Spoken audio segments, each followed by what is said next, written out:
ശബരിമല സ്വർണ്ണക്കവർച്ച കേസിൽ പ്രതികൾക്ക് ബിനാമി നിക്ഷേപങ്ങൾ. പ്രതികൾ ചിലർക്ക് ബിനാമി ഇടപാടുകളുണ്ടെന്ന സൂചനയിൽ അന്വേഷണം ശക്തമാക്കിയിരിക്കുകയാണ് ഇ.ഡി.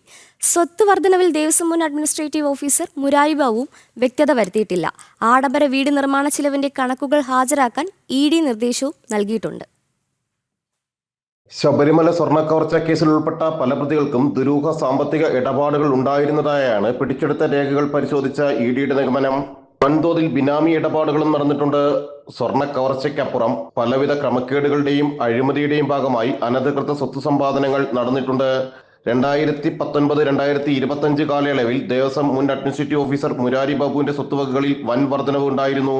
2021 ആഡംബര വീട് നിർമ്മിച്ചതിൽ സാമ്പത്തിക സ്രോതസ്സുകളിൽ കൃത്യമായ മറുപടി മുരാരി ബാബു നൽകിയിട്ടുമില്ല.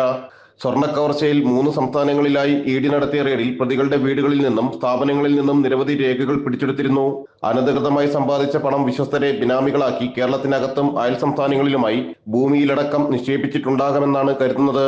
ചൊവ്വാഴ്ച 7 മണിക്കൂറോളം മുരാരി ബാബുവിനെ ഇ.ഡി ചോദ്യം ചെയ്തിരുന്നു. മുൻ അഡ്മിനിസ്ട്രേറ്റീവ് ഓഫീസർ എസ് ശ്രീകുമാർ, മുൻ എക്സിക്യൂട്ടീവ് ഓഫീസർ സുധീഷ് കുമാർ എന്നിവരെയും ഇ.ഡി ചോദ്യം ചെയ്യും. ജനം, കൊച്ചി.